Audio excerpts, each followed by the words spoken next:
Hello student, मैं एकता सिंह आप सभी का ज्ञान चैतन्य चैनल में बहुत बहुत स्वागत करते हैं। तो आज हम यहाँ पर मध्यकाल के प्रांतीय राजवंशों की यहाँ पर थोड़ी सी चर्चा करते हैं, जिसमें हम देखेंगे जौनपुर। जौनपुर को देखते हैं, फिर मालवा को देखेंगे। ऐसे कर करके हम जितने भी मध्यकाल में यानी सल्तनत टाइम में प्रांतीय राजवंश थे उसको हम यहाँ पर देखेंगे। तो चलिए शुरू करते हैं। मोहम्मद बिन तुगलक के समय दिल्ली सल्तनत का सर्वाधिक विस्तार व साथ ही विघटन भी शुरू हो जाता है।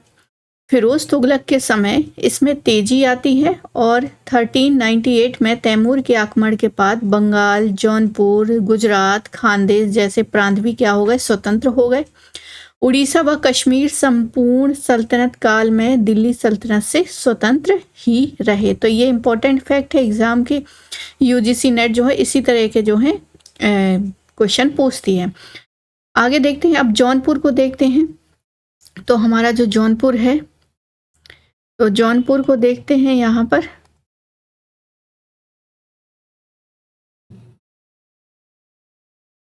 जौनपुर में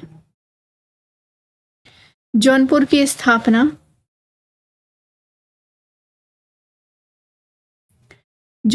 स्थापना फिरोज तुगलक ने अपने चचेरे भाई मोहम्मद बिन तुगलक यानी कि जौना खां की स्मृति में 1359 से लेकर 16 ईस्वी में गोमती नदी के तट पर जामनगर नामक स्थान पर की थी।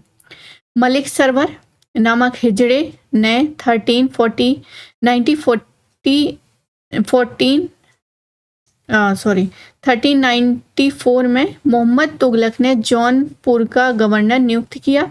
उसकी उपाधि पूर्व का स्वामी थी और उसे सुल्तान उस शर्क व ख्वाजा जहां की उपाधि मोहम्मद बिन तुगलक ने दी थी। नसरुद्दीन महमूद के शासनकाल में तैमूर के आक्रमण के समय जो है मलिक सरवर ने राजनीतिक अस्थिरता का लाभ उठाकर अपनी स्वतंत्रता क्या कर ली, घोषित कर ली और जौनपुर में शर्की राज की स्थापना की। तो शर्की राजवंश की स्थापना मलिक सरवर ने, जो कि एक हिजड़ा था, उसने यहाँ पर की थी। 1399 में मलिक सरवर की मृत्यु होने के बाद उसका दत्तापुर मुबारक शाह शासक बनता है। उसका मूल नाम जो है मलिक करण फूल था और उसने सर्वप्रथम जौनपुर में दिल्ली की उपाधि धारण की थी। इब्राहिम शाह शर्की आते हैं फिर 1402 से लेकर 1440 तक। यह जौनपुर का सबसे प्रसिद्ध शासक था। यह कला व साहित्य का प्रेमी। उसने स्कूलों व मदरसों की स्थापना की और देश विदेश में विद्वानों को आमंत्रित यानी बुलाया था। इब्राहिम ने सिराज ए हिंद की उपाधि धारण की और उसके संरक्षण में संगीत शिरोमणि नामक संगीत ग्रंथ की भी रचना हुई। फतवा ए इब्राहिम शाही और बहर अल मवाज नामक पुस्तकें भी उसके काल में क्या की गई, लिखी गई। तो एग्जामिनर पूछ सकता है, ये काफ़ी इंपॉर्टेंट फैक्ट है कि किसके काल में फतवा ए इब्राहिम शाही और बहर उल मवाज पुस्तकें जो है लिखी गई थी। तो आंसर हमारा होगा इब्राहिम शाह शर्की। 1402 से लेकर 1440 तक इसका टाइम पीरियड रहता है। आगे देखते हैं, यहाँ पर इब्राहिम के समय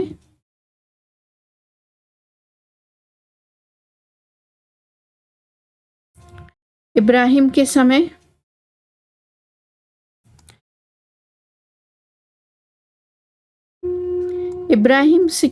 जो है 1408 में जौनपुर में अटाला मस्जिद के स्थान पर जो है अटाला मंदिर था पहले। तो जौनपुर में अटाला मंदिर था, उसके स्थान पर जो है अटाला मस्जिद का निर्माण किया गया इब्राहिम शाह शर्की के समय में। तो ये भी इम्पोर्टेंट फैक्ट है। और अटाला मस्जिद का निर्माण 1377 में फिरोज तुगलक के समय प्रारंभ हुआ। फिरोज के सौतेले भाई इब्राहिम बरबक ने अटाला मस्जिद का निर्माण शुरू किया था। तो इनके फिरोज के क्या थे, सौतेले भाई थे। फिरोज तुगलक के समय प्रारंभ होता है और इसके सौतेले भाई होते हैं फिरोज शाह तुगलक के इब्राहिम बरबक। उन्होंने ही अटाला मस्जिद का यहाँ पर निर्माण करवाया था। इब्राहिम शर्की के अधीन सांस्कृतिक उन्नति के कारण जौनपुर को भारत का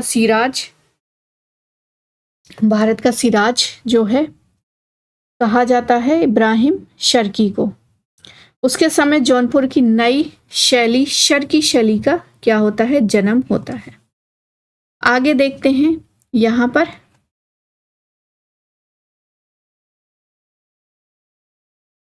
क्या है। 1404 में इब्राहिम शाह शर्की की मृत्यु के पश्चात जो है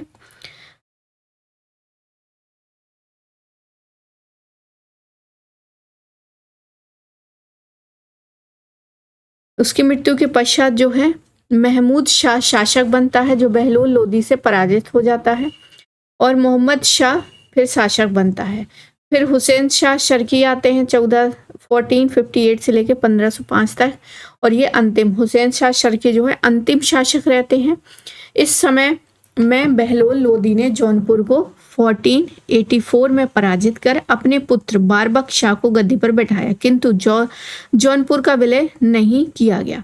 हुसैन शाह शर्की ने अलाउद्दीन हुसैन शाह नामक बंगाल के शासक के यहाँ क्या ले ली थी, शरण ले ली थी। ये भाग गए थे और बंगाल के वहाँ पर क्या ली, शरण की। फिर बाद में सिकंदर लोदी ने अपने भाई बारबक शाह को पराजित करके जौनपुर का दिल्ली सल्तनत में विलय कर लिया, और बनारस का युद्ध हुसैन शाह शर्की एवं बंगाल के शासक सिकंदर शाह इलियास के मध्य हुआ।